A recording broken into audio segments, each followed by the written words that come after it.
At 2 a.m., my stepbrother drove a screwdriver into my shoulder.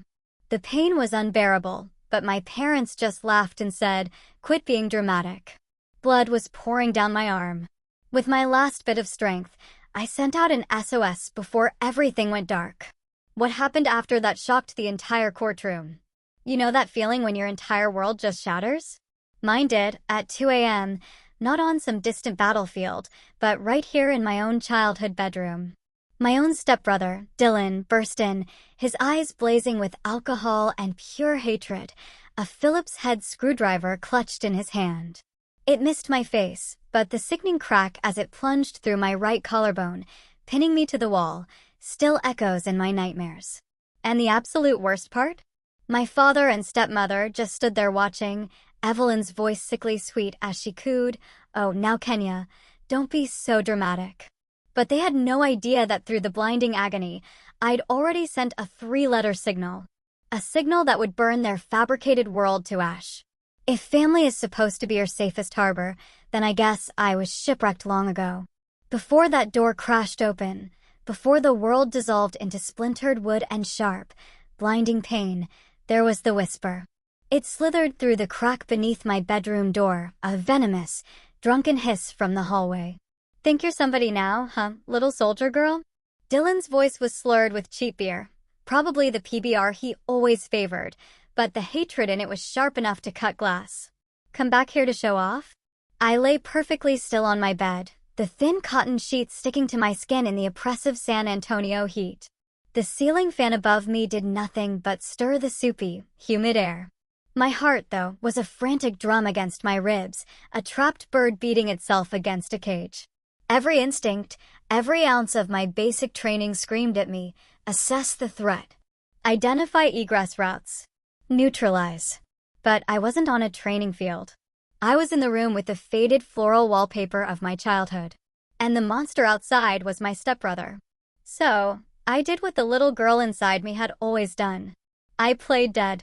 I didn't answer, praying to a God I wasn't sure I believed in anymore, that he'd just give up and stumble away. But silence to a bully isn't a deterrent. It's gasoline. A heavy, sickening thud vibrated through the floorboards, making me jump, every nerve screaming. It wasn't just a bump, it was the sound of a shoulder, thick with menace, throwing its weight against my door. "I know you're in there, you stuck-up bitch." My breath hitched. This was different. This wasn't his usual verbal garbage, the casual insults tossed across the dinner table. This was something coiled and ready to strike. The doorknob rattled violently, a sound like shaking bones. I heard his grunts of frustration, and then a moment of chilling silence. I knew what was coming. The explosion of the door flying off its hinges was so loud it felt like it shook the very foundation of the house. The cheap wood of the door frame splintered, and the door itself slammed against the interior wall with a deafening crack. It didn't just break a door. It shattered the last fragile illusion that I could ever be safe here. He stood there in the ruined doorway, a hulking silhouette against the dim light of the hall. The air in the room instantly became thick, heavy with the stench of stale beer, sweat, and the electric charge of impending violence. The ensuing chaos wasn't a fight, it was a hunt. It unfolded in a terrifying, almost silent waltz of violence. The only sounds were ragged breaths and the soft thud of my bare feet on the hardwood floor. He lunged, and the screwdriver glinted under the moonlight filtering through my window. My training kicked in. I sidestepped, his clumsy momentum carrying him past me. My hand shot out, not to strike, but to control, my fingers trying to form a C-clamp on his wrist, to use his own weight against him. But he was bigger. He was heavier. And he was fueled by a blind, drunken rage that my disciplined training couldn't account for in this cramped space. He shook me off with a furious roar, my grip breaking easily. He swung again, and I dodged, my back hitting the wall. The cheap poster of the Andromeda Galaxy I'd had since I was 12 crinkled behind me. It was a dead end. I had nowhere else to go. I saw the third lunge coming. My hand came up to block, to parry, to do something, but I was a fraction of a second too slow. He shoved me hard against the wall, my head smacking against the drywall with a dull thud. For a dizzying, weightless moment, I was off balance. And in that moment, he struck. The final blow wasn't aimed at my face, but lower. The tip of the screwdriver connected with my right shoulder. There was no sharp slice of metal through skin. There was only a hideous, dry crack that seemed to vibrate through my entire skeleton. A sound louder than any gunshot. It was the sound of my clavicle snapping. The force of the blow drove the screwdriver through the bone and muscle, pinning my shoulder and me to the wall behind me. A scream, raw and primal, tore itself from my throat. A sound of pure, unadulterated agony that seemed to have no end. But the physical pain, as blinding as it was nothing compared to the horror that came next. Footsteps pounded down the hall. My father, Thomas, and my stepmother, Evelyn, appeared in the shattered doorway. Hope, stupid and desperate, flared in my chest. They'll help me. They have to. My eyes, wide with pain and terror, pleaded with them. It was a prayer without words. Dad, Mom, please, I'm hurt. Help me. But the eyes that looked back at me didn't belong to parents looking at their injured daughter. They belonged to spectators looking at an inconvenience. My father's face was a mask of weary resignation. He sighed, a long, put-upon sound, as if I'd just spilled milk on the carpet. And Evelyn? She smiled. It wasn't a real smile. It was a smirk of pure, triumphant malice. A victor's grin that said, "See? I told you you're nothing here." Then she spoke, and her voice was a slow, sweet poison. "Oh, now Kenya, honey," she cooed, tilting her head. "Don't be so dramatic." The words sucked the air from my lungs. Dramatic. The world began to tilt, the edges of my vision blurring. Through the fog of pain, I heard my father's voice, devoid of all concern, piling on the verdict. "Her brother's drunk," he said to Evelyn, not to me. She always did love the attention. And then they laughed. It wasn't a loud laugh, just a low, shared chuckle of amusement between them. That sound, that soft, dismissive sound, was 1,000 times more brutal than the screwdriver in my shoulder. My father didn't just abandon me. He took the side of my attacker. He signed, sealed, and delivered the death sentence of our relationship with a laugh. Something inside me snapped, cleaner and more final than my collarbone. My left hand, my uninjured hand, was trembling uncontrollably at my side, but it moved with a will of its own. Fighting through the waves of shock and nausea, it found the cell phone in the pocket of my pajama pants. My thumb slid across the screen, clumsy and slick with sweat. 3 letters. SOS. It wasn't just a call for help. It was a vow. In that moment, as my parents laughed, there echoes in my ears. The scared, hopeful girl named Kenya died on that floor, pinned to the wall of her childhood bedroom. And from the ashes of that betrayal, Private Mac, a soldier, was born. I hit send, not with the hope of being rescued, but with the cold, hard certainty of a sniper pulling a trigger. They would pay for this. The last thing I saw before the world faded to black wasn't my stepbrother's snarling face or the glint of the screwdriver. It was the smug, satisfied smile on my stepmother's face. The game had changed, and I had just fired the first shot. I drifted back to consciousness, slowly pulled from a deep, dark well of nothingness by a steady, rhythmic beeping, a machine. My eyes fluttered open, assaulted by the harsh, clinical glare of fluorescent lights overhead. The world was sterile, white walls, the faint smell of antiseptic, and the thin, scratchy blanket covering me. The pain in my shoulder was a dull, throbbing fire, a constant reminder of the metal, the bone, the betrayal. I was alone, utterly and completely alone. This cold, sterile loneliness? It was a horribly familiar feeling. It's a ghost that has haunted me for years. The beeping of the heart monitor faded into the background, and the cold of the room seeped into my bones, pulling me back through time, back 4 years, to a different holiday, a different room full of people where I was just as isolated. Not by white walls, but by the smiling faces of the people I called family. It was Thanksgiving. I was 15, and I was holding a miracle in my hands. It was a letter, printed on thick, cream-colored cardstock, from the University of Texas at Austin. An acceptance letter. Not for college, not yet, but for their prestigious summer astrophysics program for gifted high school students. To me, it wasn't just a letter. It was a golden ticket. It was proof, tangible and real, that the girl who was always too quiet, too studious, too much, was not useless.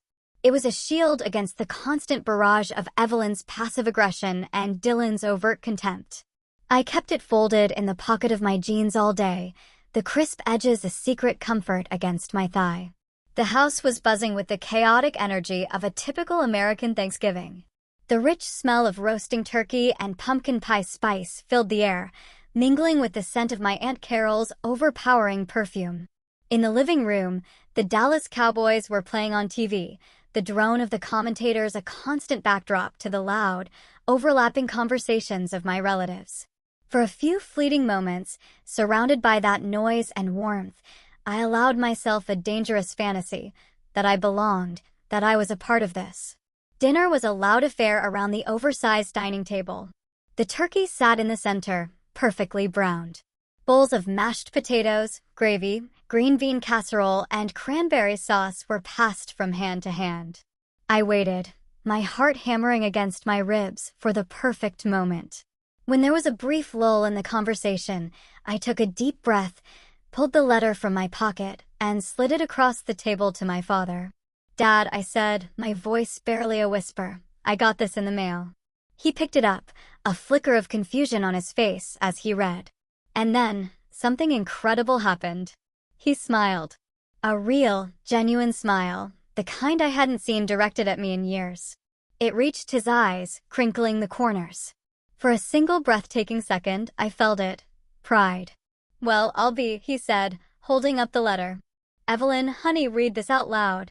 Let everyone hear what Kenya has been up to." That was the moment the trap was sprung. Evelyn took the letter, her expression one of beaming maternal pride. She theatrically placed a pair of reading glasses on her nose, her red-painted nails tapping the paper.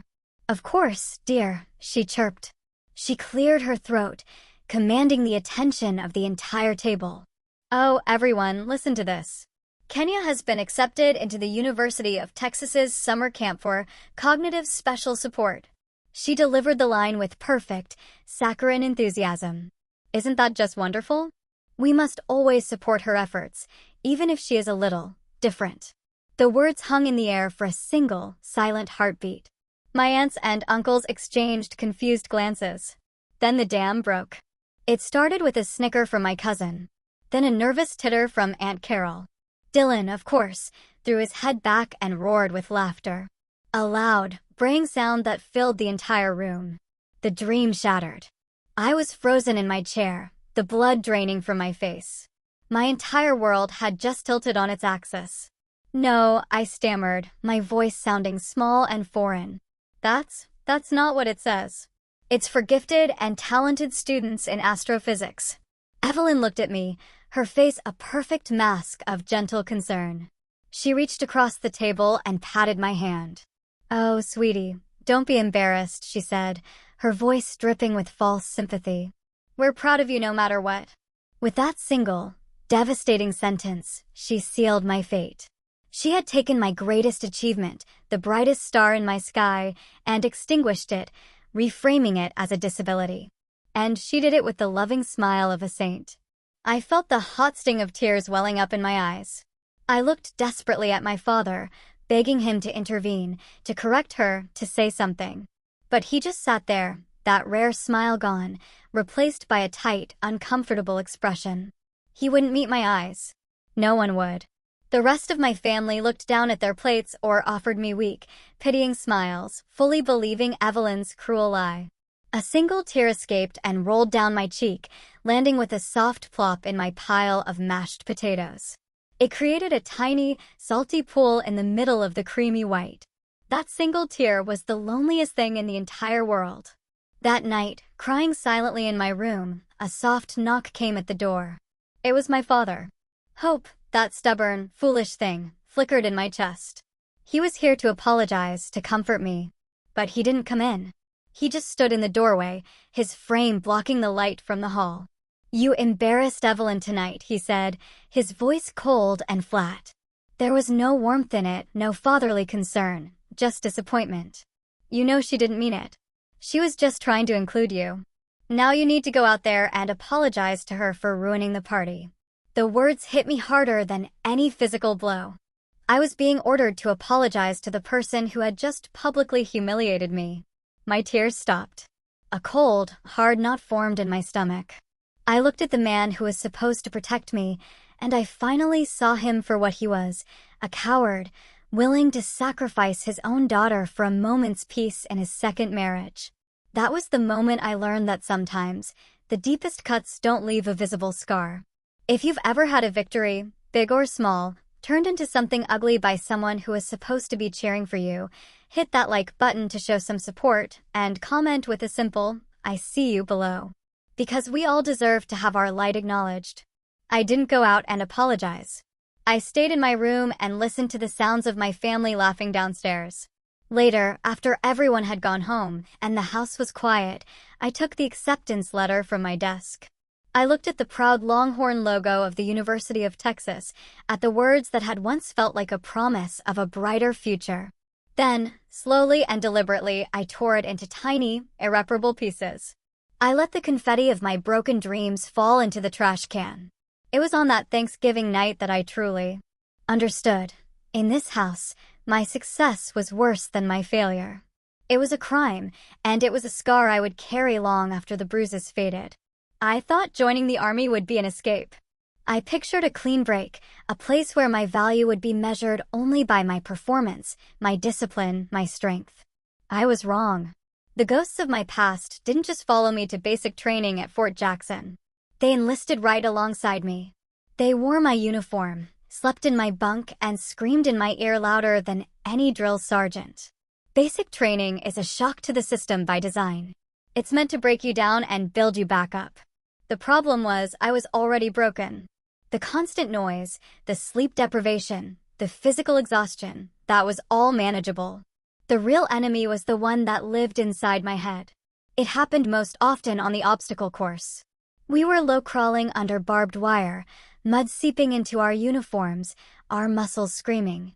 My drill sergeant, a man whose voice was a permanent roar, got right in my face, his spit flying. "Mac, you're too damn slow. Are you weak?"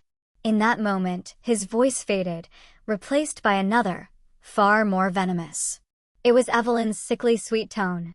The poor thing. Her voice echoed in my mind. She's just not built like the other kids. She has to try twice as hard. My arms turned to lead. My movements became sluggish. Then came the climbing wall.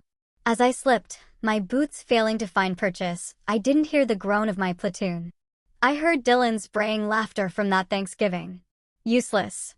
The years of their psychological warfare had installed a saboteur deep within my psyche, an inner critic more relentless than any physical enemy. It whispered their words into my ear with every push-up, every grueling march, every failed attempt.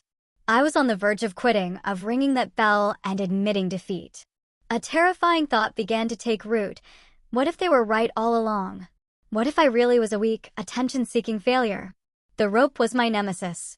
A thick, unforgiving braid of twine hanging from a wooden scaffold. It seemed to mock me. Day after day, I'd fail. I'd get a few feet off the ground, my arms burning, my grip slipping, and the voices would start their chorus. I'd slide back down into the dirt, the shame burning hotter than the South Carolina sun. One afternoon, after another pathetic failure, I was sitting by myself, cleaning my rifle and trying not to cry, when a shadow fell over me. I looked up to see Sergeant Ruiz. She spoke in a low, controlled voice that carried more weight than any shout. She didn't yell. She observed, her eyes sharp and dark, missing nothing. She stood there for a moment, watching me. I braced for a lecture. Instead, she knelt, picking up a small stone. "Your problem isn't in your muscles, Private," she said, her voice calm, her gaze direct. "It's up here." She tapped her own temple with her index finger. "Who are you fighting on that rope? Is it you, or is it some ghost you brought with you from home?" The words hit me with the force of a physical blow. It was so accurate it knocked the wind out of me. For the first time, I felt seen. She didn't see a failed recruit. She saw a soldier fighting a hidden war. I couldn't answer. I just stared, my throat thick with unshed tears. She held my gaze for another second, then stood. Figure out who the real enemy is, Mac, she said, and walked away. Her words rattled around in my head for days. A ghost you brought with you from home. She was right. I wasn't fighting the rope. I was fighting Evelyn's pity and Dylan's contempt. I was fighting the 15-year-old girl who had her dreams torn up in front of her. That weekend, during our brief, precious downtime, I escaped to the base library. It was a small, quiet sanctuary of order and knowledge. I was just browsing, looking for anything to distract myself when a book cover caught my eye, Daring Greatly by a researcher named Breen Brown. I'd never heard of her, but the title intrigued me. I sat down and started to read. It felt like someone had cracked open my skull and laid bare my deepest fears. I read about shame, about the fear of not being good enough. I read about how true courage wasn't about being fearless, but about showing up and letting yourself be seen, even when you can't control the outcome. Then I read one sentence that stopped my heart. Vulnerability is not weakness. I read it again. Vulnerability is not weakness. All my life I had been taught the opposite. To Evelyn, to my father, it was an inconvenience. To Dylan, it was a target. I'd come to the army seeking impenetrable armor, convinced that was the only way to be strong. But this book was telling me that the very thing I was trying to bury, my history, my hurt, my feeling of being broken, wasn't my weakness. It was the birthplace of my courage. It was a paradigm shift so profound it left me breathless. Only when we are brave enough to explore the darkness, I read, will we discover the infinite power of our light. A week later was our final test on the obstacle course. As I stood before the rope, my old familiar dread began to creep in. I could already hear the ghosts whispering, "You're going to fail. You're not good enough." But this time, a new voice answered them. It was quiet, but it was clear. Vulnerability is not weakness. I took a deep breath. The rough texture of the rope felt coarse in my palms. I started to climb. My muscles screamed. The ghosts started their assault. "The poor thing," Evelyn's voice cooed. I pulled myself higher. Useless. Dylan's laughter echoed in my ears. Another pull. My knuckles were raw. No, this wasn't a climb powered by biceps and grip strength. This was a climb powered by pure, defiant will. Every upward pull was an act of rebellion. Every inch gained was me telling the ghosts from my past they had no more power over me. I wasn't the broken little girl anymore. I was a soldier. I was a fighter. When my hand finally closed over the top of the scaffold, the shouts of the other recruits faded. For a moment, it was just me, hanging between the dirt and the sky. Then the silence was broken by a single whoop from someone in my platoon, and suddenly the air erupted in cheers. I slid down the rope, my hands burning, my body trembling with exhaustion and adrenaline. Across the field, I saw Sergeant Ruiz. She wasn't cheering. She just watched me, and then she gave a single, almost imperceptible nod. It was more validation than my own father had ever given me. I had done it. I had conquered the rope. But as I stood there, catching my breath amidst the celebration of my platoon, a new, unsettling question took root. I had conquered the rope, but how could I win this war when I couldn't even win the one inside my own head? The cheers of my platoon faded into a dull roar in my ears as I walked away from the rope. I had won. I had climbed the unclimbable, silenced the ghosts, and earned a moment of victory. But as I found a secluded spot on the bleachers overlooking the now empty training field, the adrenaline ebbed away, leaving behind a profound and unsettling hollowness. The victory felt like a single battle won in a war that had no end. The real enemy wasn't a rope in South Carolina.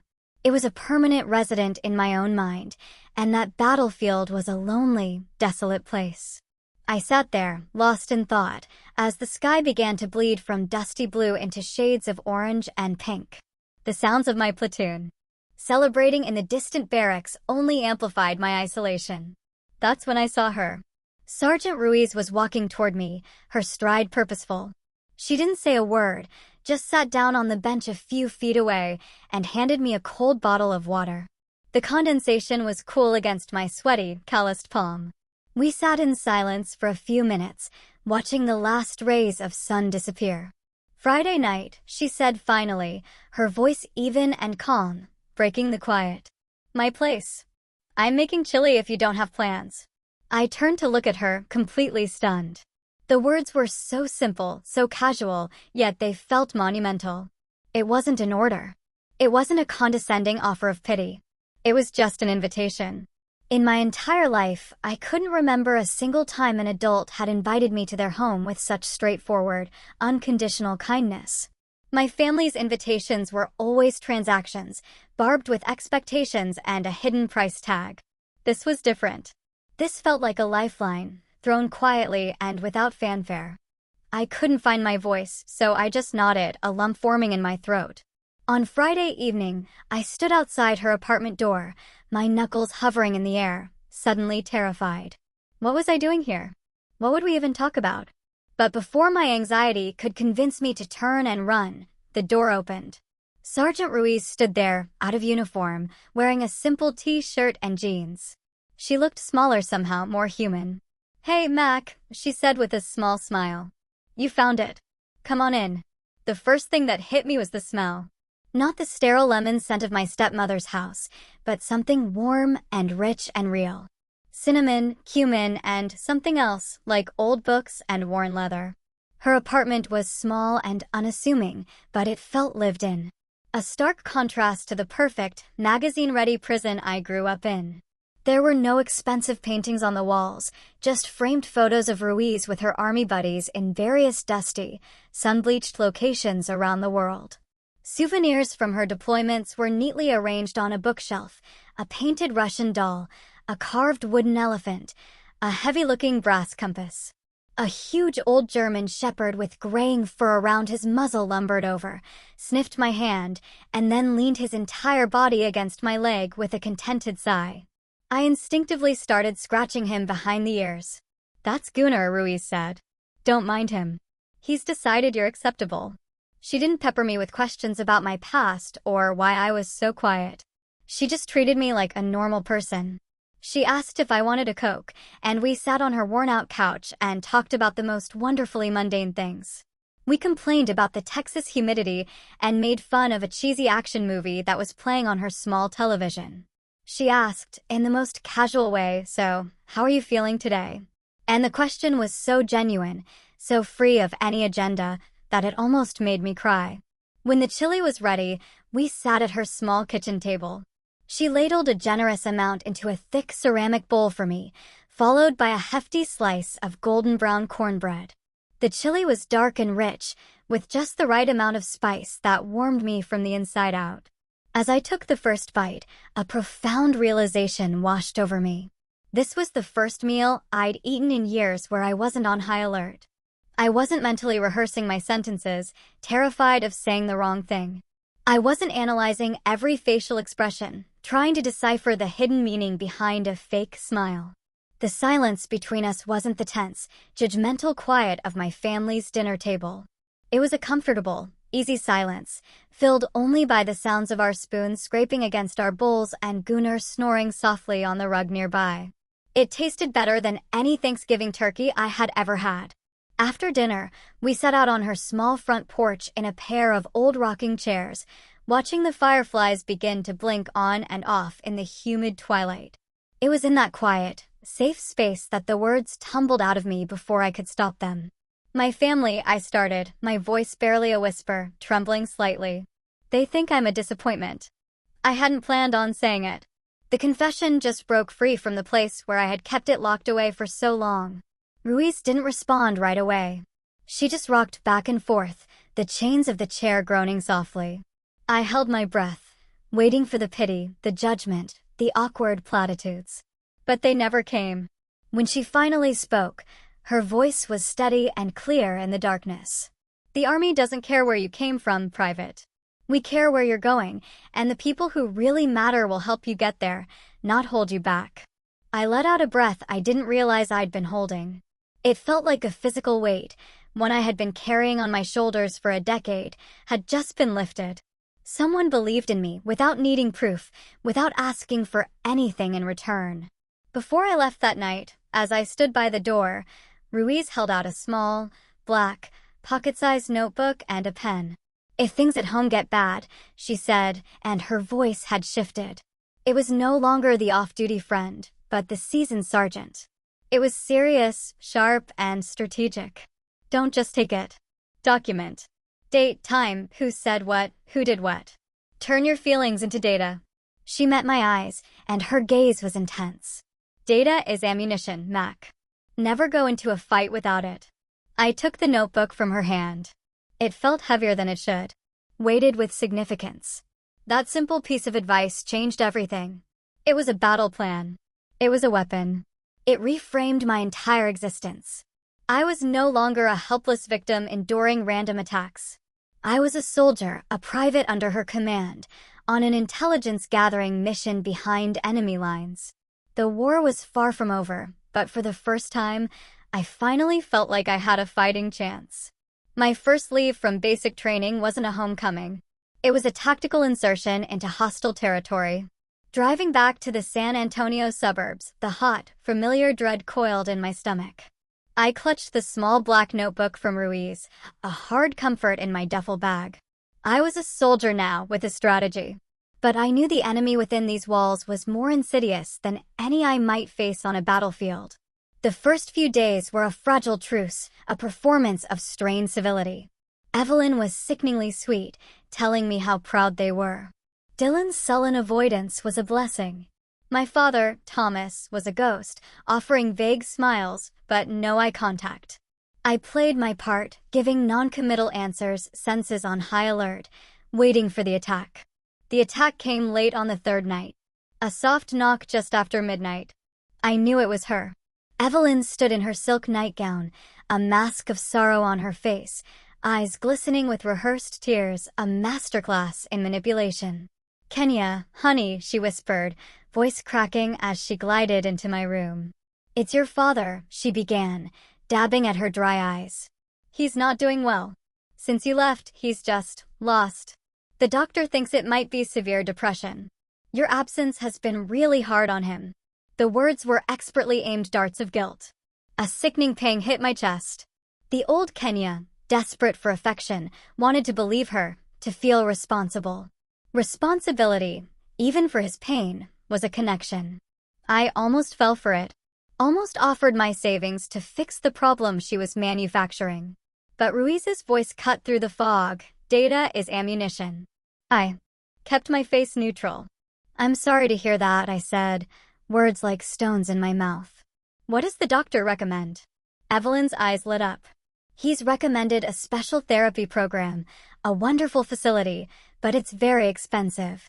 With Dylan's troubles, money is tight." She looked at me, pleading. I didn't want to ask, but with your army salary. I held her gaze. "I'll have to think about it." The old Kenya would have agreed. The new Kenya was buying time. The next morning, I waited until they were gone. The house was finally, blessedly silent. I walked to my father's study, a room I was never allowed to enter as a child. My heart hammered against my ribs, not with fear, but with a cold, determined resolve. This wasn't snooping. It was reconnaissance. I didn't have to look hard. In the top desk drawer, under old bills, was a folder. Inside, there was no doctor's referral. Instead, a thick stack of threatening letters from the Lauberge Casino in Lake Charles, Louisiana. All addressed to Dylan. The amount he owed was truly staggering. Behind them was a final warning from our bank about the mortgage. They weren't struggling because my father was sad. They were drowning because my stepbrother was a gambling addict. The rage that filled me was cold and sharp, a focused, tactical fury. There was no depression, just a web of lies designed to bleed me dry. Data. Ammunition. That evening, I was ready. I found Evelyn in the kitchen, waiting until we were alone. My phone was in my pocket, the voice memo app already running. I was in Dad's study this morning. I began my voice study. I saw the letters from the casino about Dylan's debt. Evelyn's sorrowful mother persona vanished. Her face hardened, her eyes turning to steel. The mask was off. "So what?" she snapped, her tone low and dangerous. "He's your brother. You have a responsibility to help him. What's the point of that military paycheck if you're not going to use it to take care of your family?" "He's not my brother," I stated calmly, "and I'm not paying for his damned gambling addiction." Her eyes narrowed. The fake sweetness was completely gone, replaced by pure venom. "You think you're so much better than us now, in your little uniform?" She stepped closer, her voice a low, venomous hiss. "Don't you forget who raised you. You will regret being so ungrateful, Kenya. I'll make sure of it." I didn't flinch. I just stood there. When she was done, I turned and walked away. In my pocket, my phone had captured every single word. Click. My first piece of hard evidence. My refusal detonated a Cold War. Dylan, no longer hiding his resentment, began a campaign of petty sabotage. He'd accidentally knock over my coffee on my book. He'd use up all the hot water before my shower. They were childish, pathetic acts of aggression, relentless, and designed to wear me down. I said nothing. I just documented everything. The final straw came a few days before my leave was over. I went to my closet for my spare dress uniform, the one I kept meticulously pressed and cared for. It was my pride, a symbol of everything I had accomplished on my own. It wasn't there. A cold dread washed over me. I searched my room, and then I found it. It had been thrown in a heap in the corner of Dylan's closet, crumpled into a ball, covered in dust and what looked like a smear of grease.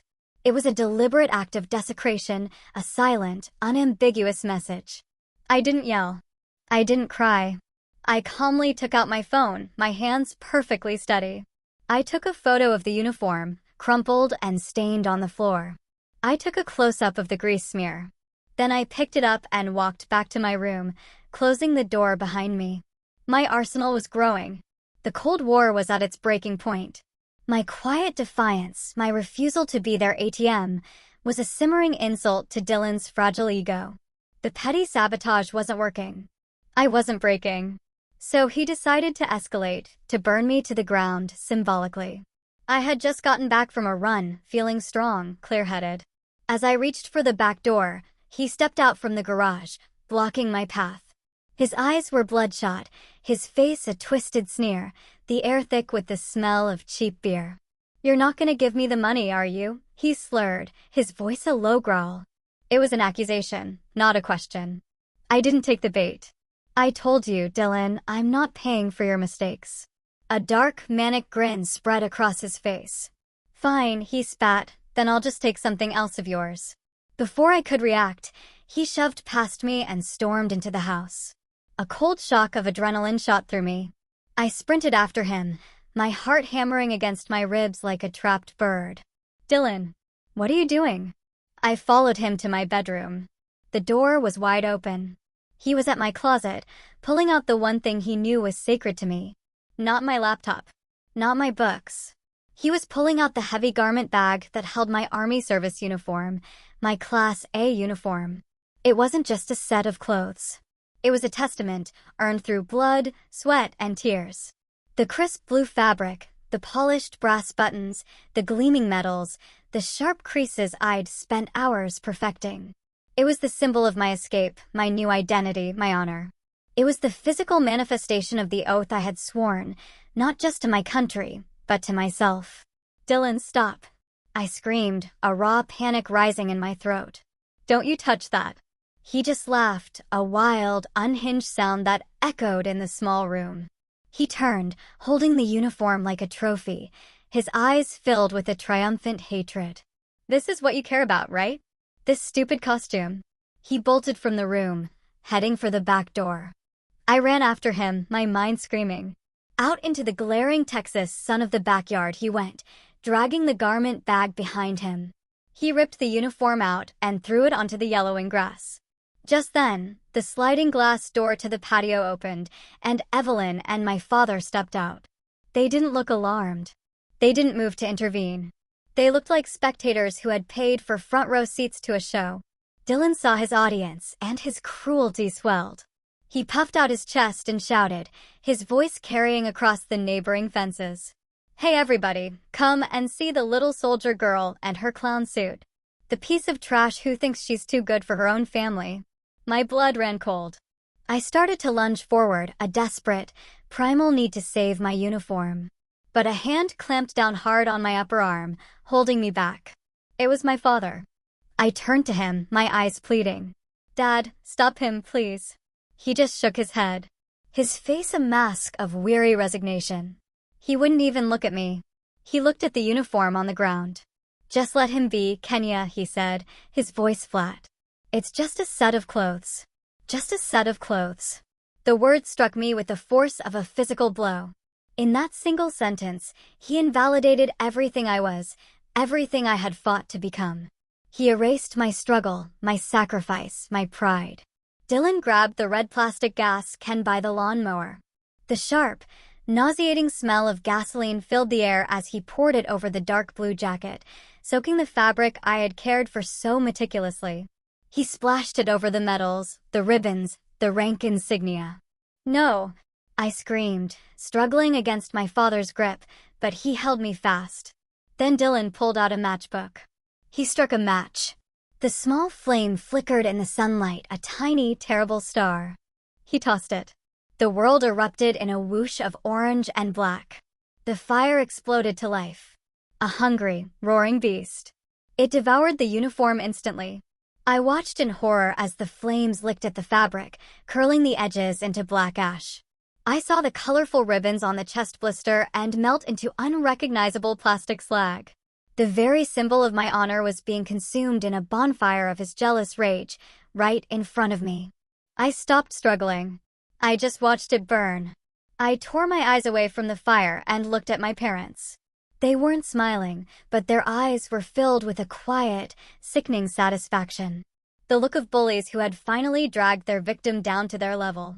In their minds, they had just won. In that instant, something inside me shifted.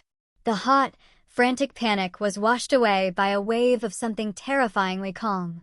The tears in my eyes evaporated. The screams died in my throat. A profound, glacial stillness settled over me. I turned my head slowly and looked directly at my father, whose hand was still clamped around my arm. I didn't raise my voice. I spoke each word with a cold, deliberate precision, the sound cutting through the crackle of the flames like shards of ice. "Let me go." He blinked, startled by my tone. Now, there was something in my voice, a finality he had never heard before, that made him flinch. His grip loosened, and he let go. I walked forward, my steps even and measured, until I stood just a few feet from the smoldering, blackened ruin on the grass. Dylan was still standing there, a smug, victorious smirk on his face. I didn't look at the ashes. I looked right into his eyes. I didn't shout. I didn't cry. I spoke just loudly enough for all three of them to hear every single word clearly. "This is the last time," I said, my voice devoid of all emotion. "The absolute last time any of you will touch what is mine.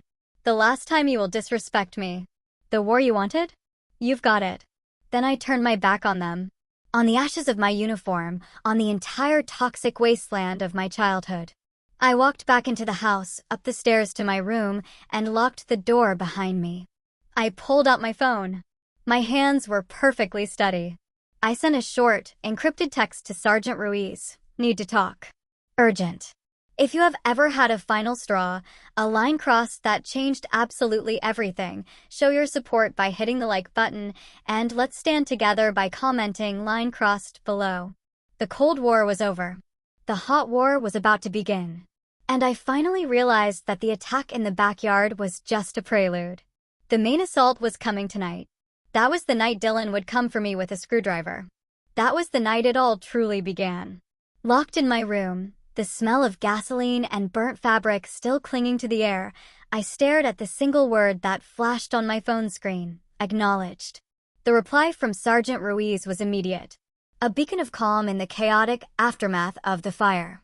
My heart was still hammering against my ribs, but the cold resolve that had settled over me in the backyard was hardening into something solid, something strategic. The shaking in my hands had stopped. I was no longer a daughter in shock. I was a soldier awaiting orders. My phone rang less than 5 minutes later. The caller ID read Ruiz, A. I took a deep breath and answered. "Mac." There was no preamble, no gentle, "How are you doing?" Her voice was crisp, professional, and all business. It was exactly what I needed. "Situation report, private," she commanded. In a low, steady voice, I gave her the facts. I reported the incident in the backyard as if I were describing an enemy engagement. I detailed the destruction of my Class A uniform, the presence of my parents as complicit witnesses, and the final, unambiguous threat in Evelyn's voice from the night before. I recounted the years of manipulation, the financial extortion, the systematic campaign to undermine my confidence. I told her about the evidence I had collected, the voice memo, the photographs of the ruined uniform, the gambling debts. I spoke for 10 minutes straight, uninterrupted. When I finished, there was a brief silence on the other end of the line. I could hear her breathing, slow and controlled. "Good," she finally said, and the single word was a validation of everything I had done. "You have your ammunition. Now you need a general. Write this down." I grabbed the black notebook she had given me. "David Chin. He's with an organization in Austin called the Warriors Aegis. It's a pro bono legal group for veterans. Chin is a former JAG prosecutor. He's tough, he's smart, and he doesn't lose. Tell him Elena Ruiz sent you." And Mac, her voice grew even more serious. "From this moment on, you do not engage with them alone. All contact goes through your lawyer." "Understood." "Huh," I replied, the military affirmation coming naturally to my lips. I had my mission. The next day, I drove to Austin. The office of the Warriors Aegis was in an old, unassuming brick building downtown. The kind with creaky wooden floors and the faint smell of old paper. It wasn't flashy, but it felt solid, serious. David Chin was a compact, Asian-American man in his late 40s. He was smaller than I expected, dressed in a sharp suit, but his presence filled the room. He had the sharp, intelligent eyes of a hawk, and they missed nothing. He shook my hand firmly. "Sergeant Ruiz called ahead," he said, his voice direct. He gestured for me to sit. "She holds you in high regard." He didn't ask me how I was feeling or waste time with pleasantries. He got straight to the point. "Show me your evidence." This was a language I understood. I laid out my file on his polished mahogany desk, the voice recording of Evelyn's threat, the time-stamped photos of my desecrated uniform, the copies of Dylan's gambling debts from the Louisiana casino, the bank statements showing the money I had sent them under duress. I presented it all in chronological order, a cold, hard litany of my family's crimes. He examined each piece of evidence in complete silence, his expression unreadable. He put on a pair of reading glasses to study the fine print on the bank statements. He played the audio file, listening intently, his head cocked to one side. The silence stretched on, thick with tension. My own hope hung in the balance. Finally, he took off his glasses and looked up at me. He nodded slowly, a single, decisive gesture. "This is more than enough," he said, his voice laced with a quiet intensity that sent a jolt of relief through me. "We have a case." For the first time since this whole nightmare began, I felt a flicker of genuine hope. It wasn't just my pain anymore. It was a case. It was real. It was something that could be fought and won. "They are bullies, Private Mac," Chin continued, steepling his fingers. "And bullies only understand one thing, a superior show of force. We are not going to file a police report. Not yet. That's a messy public battle. We are going to set a trap. A Trojan horse." He leaned forward, his eyes gleaming with strategic brilliance. "They want money, so we're going to let them think they're about to get a windfall." He laid out the plan, and it was as audacious as it was terrifying. "You're going to call them. You will tell them that you've reconsidered, that you were wrong, and that you will agree to help with Dylan's debt. You will offer to sign the paperwork to leverage the equity in the house, the portion your father left you in his will, but," he held up a finger, "the signing will not happen at a bank. It will happen here, in this conference room. That will be our kill box." My blood ran cold at the thought. Go back there, face them again, lie to their faces. It felt impossible. But then I looked at David Chin, at the unwavering confidence in his eyes, and I remembered who I was. I was a soldier. This was my assignment. That evening, I sat in my car in a quiet parking lot, my heart pounding. It was time to deploy the bait. I took a few deep breaths, summoning every ounce of acting ability I possessed. I thought about the scared 15-year-old girl at the Thanksgiving table. I channeled all of that vulnerability into my voice and dialed Evelyn's number. She picked up on the second ring. "What do you want, Kenya?" she answered, her voice cold and hostile. I let out a shaky, manufactured sob. "Mom," I choked out, hating the word as it left my lips. "I've been thinking, and you were right." I sniffled, making it sound as pathetic as possible. "Family is everything. I was wrong to be so selfish. I'll sign the papers. I'll do whatever it takes to help." There was a stunned silence on the other end. I could almost hear the greedy gears turning in her head. Then her voice, dripping with false, syrupy sweetness, came floating down the line. "Oh, Kenya, honey, I knew you'd do the right thing. Your father will be so relieved. You're such a good girl." The praise that I had once craved now turned my stomach. My legal advisor for my military benefits said he needs to oversee the signing," I added, repeating the script Chin had given me. "We have to do it at his office in Austin." "Of course, honey, whatever you need," she chirped, completely oblivious. She didn't question it for a second. Greed had made her blind. They had taken the bait. The trap was set. I hung up the phone, my hand trembling slightly, not from fear, but from the adrenaline of the performance. I took a deep, steady breath.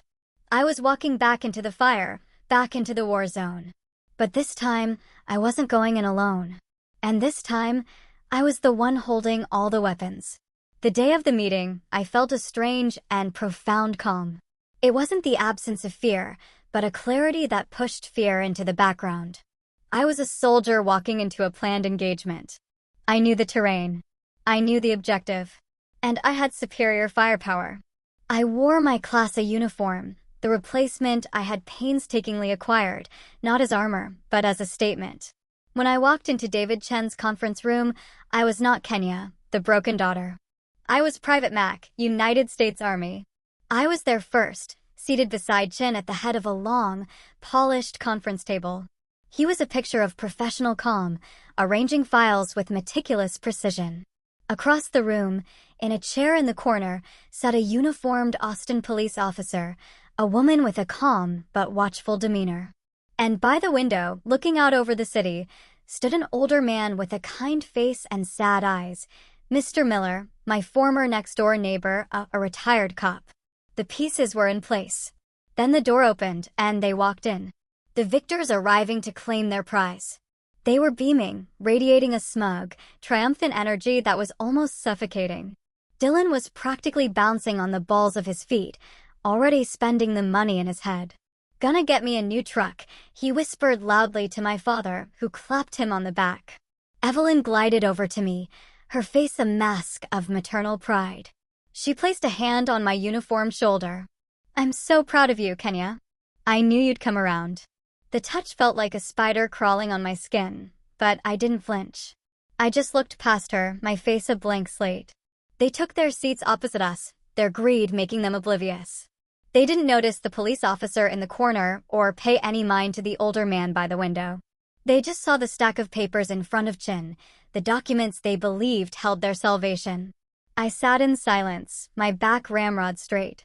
I waited for my general to begin the assault. "Good afternoon," Chin began, his voice smooth and professional. He pushed a single document across the table. "This is the proposed agreement to leverage Ms. Mac's equity in the property."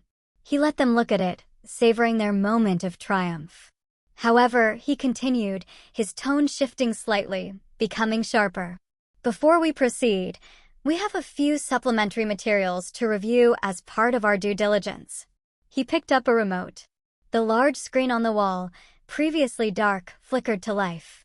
The first image that appeared was a high-resolution photograph of my Class A uniform, smoldering in a blackened heap on the grass.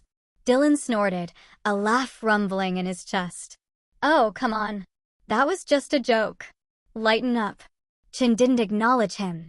He clicked the remote again. The next image was a close-up of the collection letters from the Lauberge Casino. Dylan's name and the staggering amount owed clearly visible. The smile on Dylan's face began to falter. Click. A copy of the bank statement showing the wire transfer from my account to theirs. My father shifted uncomfortably in his seat.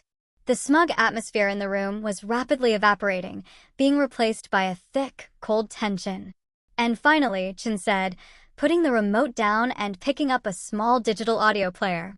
He pressed a button, and Evelyn's voice, cold and venomous, filled the silent conference room. "You think you're so much better than us now, don't you? In your little uniform. You will regret being so ungrateful, Kenya. I'll make sure of it." The color drained from Evelyn's face. She looked like she had been slapped. That's illegal," she stammered, her voice a shrill squeak. "You recorded me without my permission." A thin, cold smile touched David Chen's lips. "Actually, ma'am, in the state of Texas, we operate under one-party consent, and Private Mac consented. So it's perfectly admissible." That's when the dam broke. "You little bitch," Dylan roared, slamming his fists on the table and lunging to his feet. "I'll kill you." Instantly, the police officer was out of her chair, her hand resting firmly on the butt of her holstered Glock. "Sit down," she commanded, her voice ringing with authority. Now Dylan froze, his face purple with rage, and slowly, shakily, sank back into his seat. My father looked like he was about to faint. Chin let the tension hang in the air for a moment longer before gesturing towards the man by the window who now turned to face the room. "And this," Chin said, his voice calm and steady, "is Mr. Miller. I believe you know him. He was your neighbor for 15 years. He's also a retired detective with the San Antonio PD." Evelyn and Thomas stared at him, their faces a mask of pure, unadulterated horror. Recognition dawned. "Mr. Miller," Chin continued, "was in his yard on the day of the joke. He is prepared to testify under oath about witnessing Dylan's verbal threats, the act of arson, and your presence as, and I quote, cheering spectators." It was over. I could see it in their eyes. The fight had gone out of them, replaced by the stark, cold terror of cornered animals. Evelyn stared at Thomas, her mouth opening and closing, but no sound came out. They had lost, and they knew it. Chin let the silence stretch, letting the weight of their defeat crush them. Then he slid a different set of documents across the table. It was 2 pages, bound with a simple staple. "You have 2 options," he said, his voice now like steel. "Option 1. I take this entire file, the audio, the photos, the financial records, and Mr. Miller's sworn testimony, and I walk it down the hall to the district attorney's office. Dylan will face felony charges for assault and arson. You and your husband," he looked directly at Evelyn, "will face charges for conspiracy and felony fraud. You will all likely do jail time." He paused, letting the words sink in. "Or there is option 2. He tapped the 2-page document. "You sign this agreement.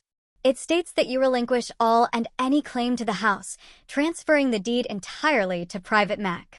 You will vacate the premises within 30 days.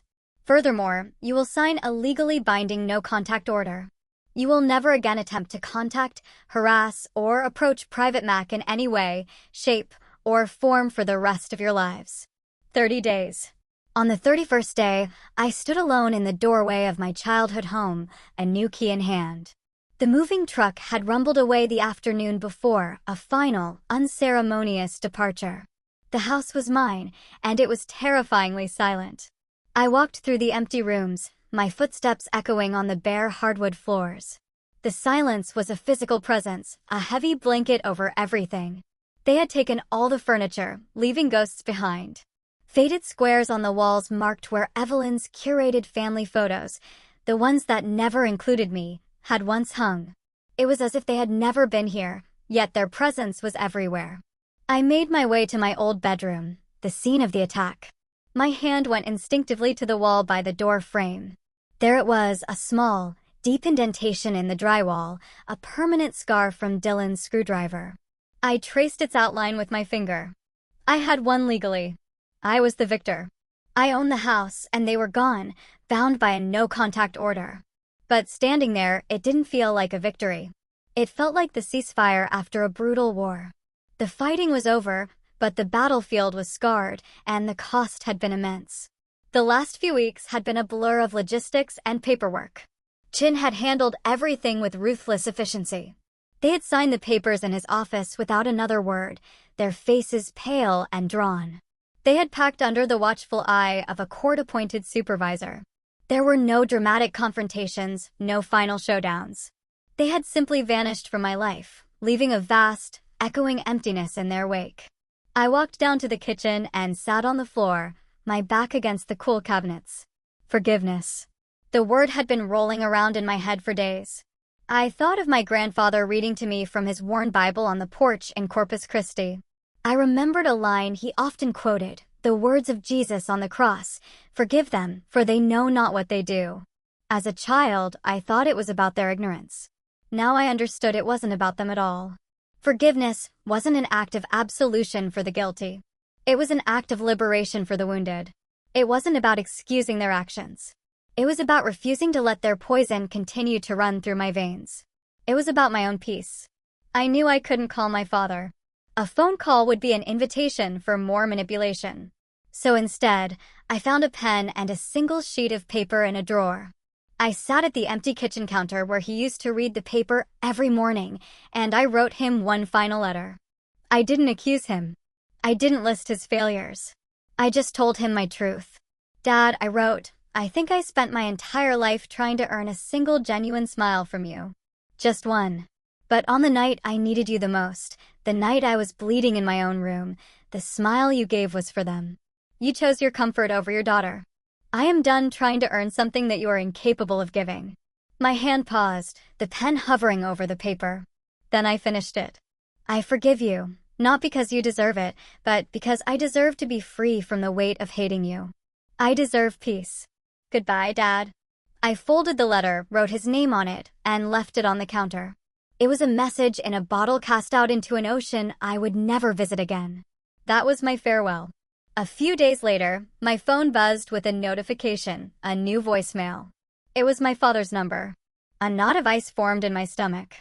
For a long moment, I just stared at the screen, my thumb hovering over the delete button.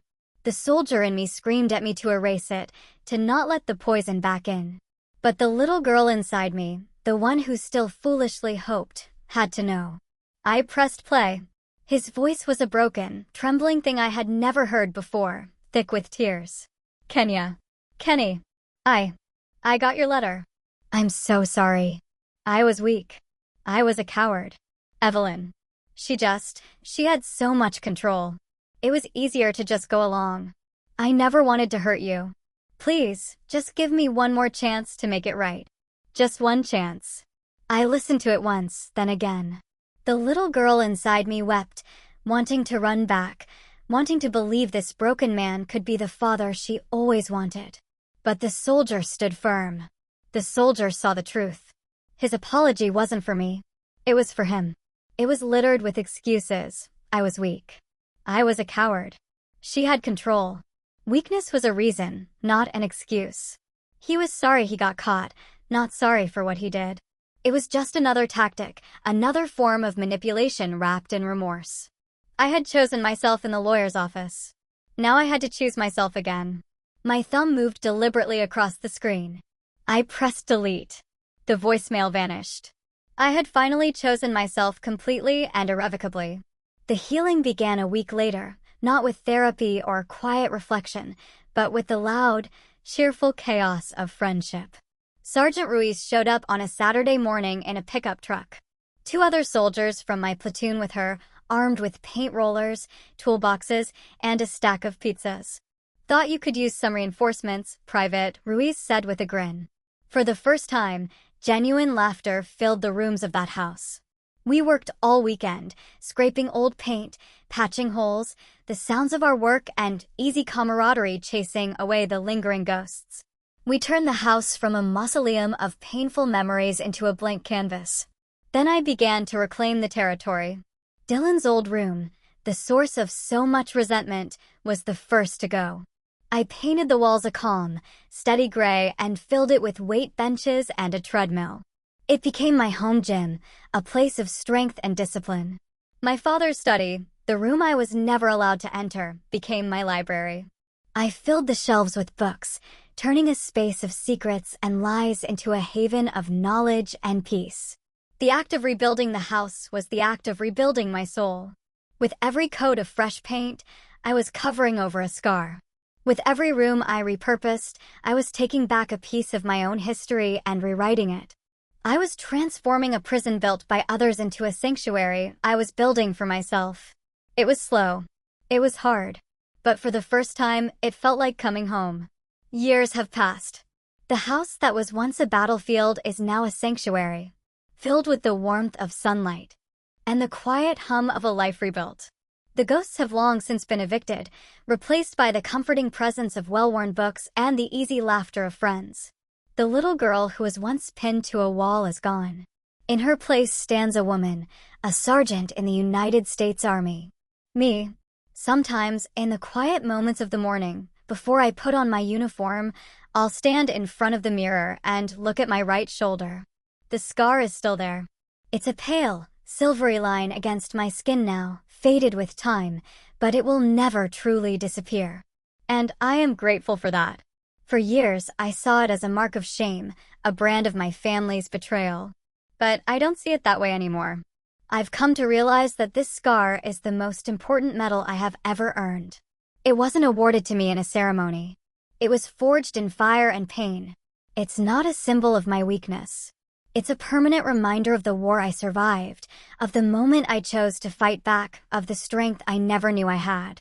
It is my scar of honor, and it tells a story I was finally ready to share. I knew my story couldn't end with me, safe within the newly painted walls of my home. The weapons that David Chin and Sergeant Ruiz had given me, strategy, data, and a voice, were too powerful to keep to myself. I started working with Chen and the Warriors Aegis, volunteering on weekends. Together, we established a new outreach program, a specialized branch aimed directly at service members trapped in the silent horror of domestic abuse. We called it Operation Open Eyes.